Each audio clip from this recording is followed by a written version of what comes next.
Hey, that's where my house is.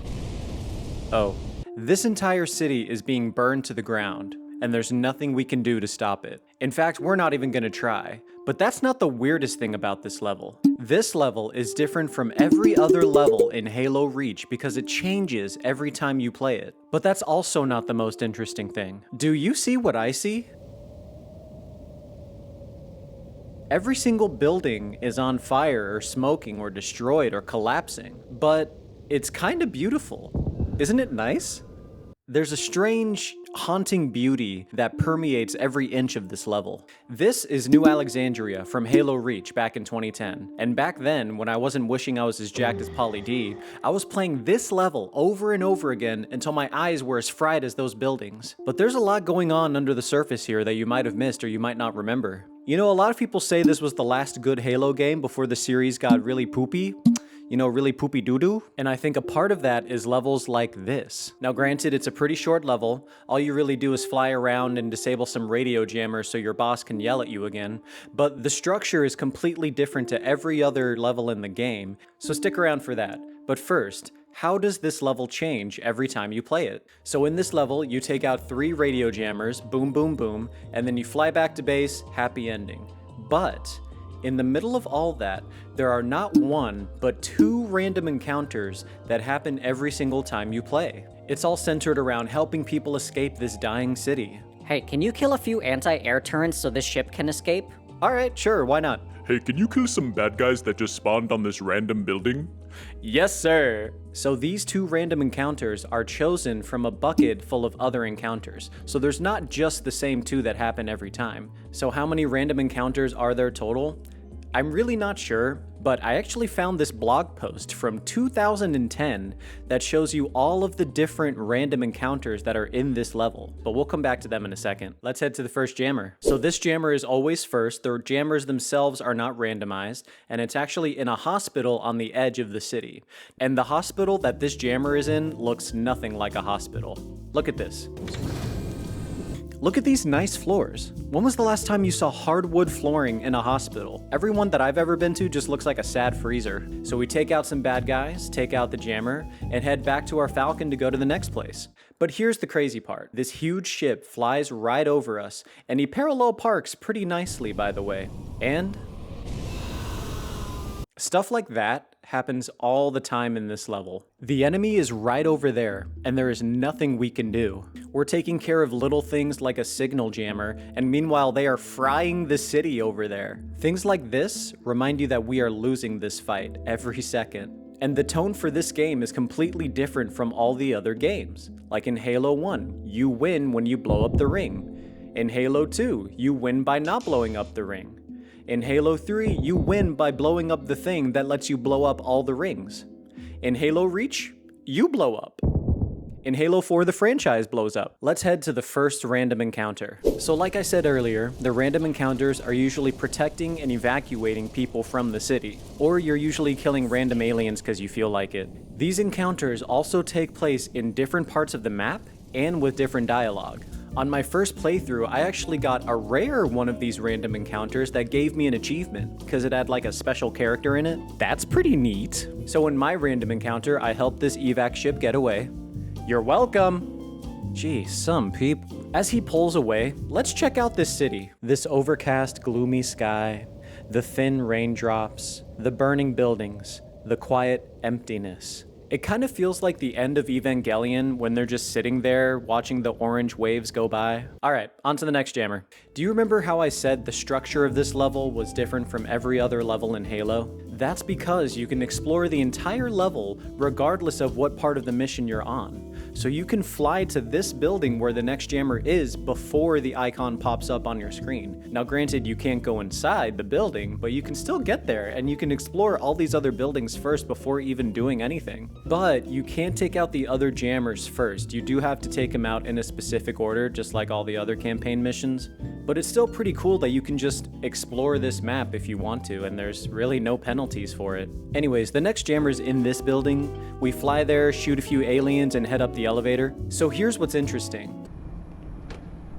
There's nobody here. There's nobody here. There's nobody here. There's bodies, there's bullet holes, there's ammo, but no people. It feels a little eerie because this part of the level was also a multiplayer map in Halo Reach. I love the idea of reusing multiplayer maps for the single player campaign. I think it's kind of a nice little Easter egg shout out kind of thing. Like, oh, I know that guy. Oh, I go here, I go here. When you would usually see this map in the multiplayer, it would be bustling with tons of people, your teammates, your enemies. But right now it's just nothing. So once we disable the jammer, there are a couple of bug guys that come down and they start swarming us, and it's supposed to be like, oh my god, bug people.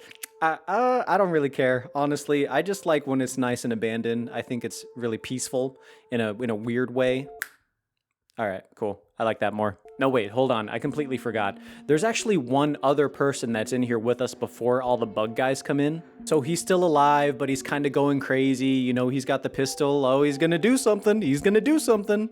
I'm out. O-U-T out. And he has some funny conspiracy theories too. Let me tell you, whatever you do, don't let him bite you.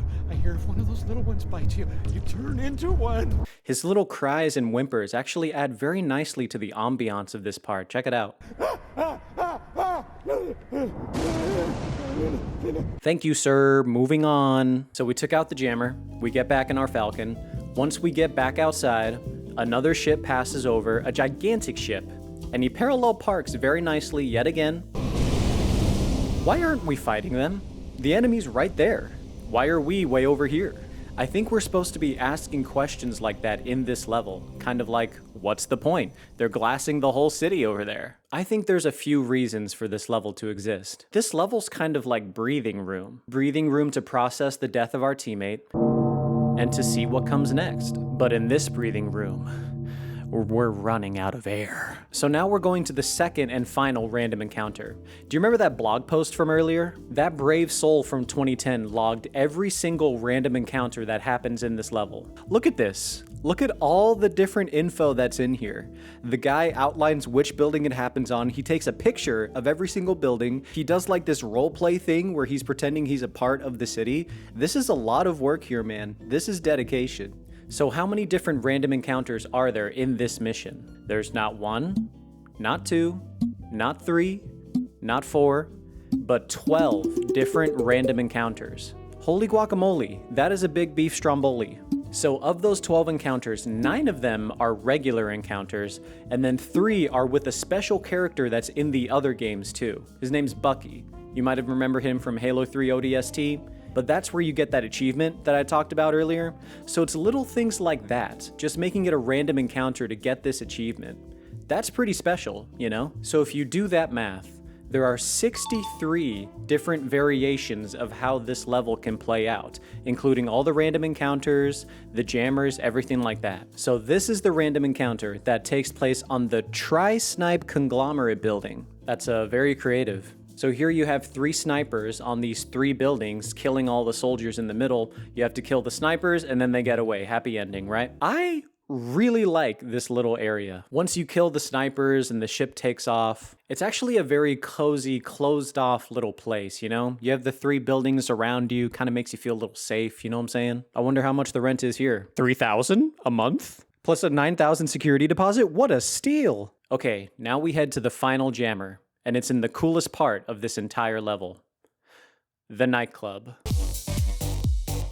So here I am in the nightclub with some of my wormy friends here. We are getting down dirty and a little bit damp.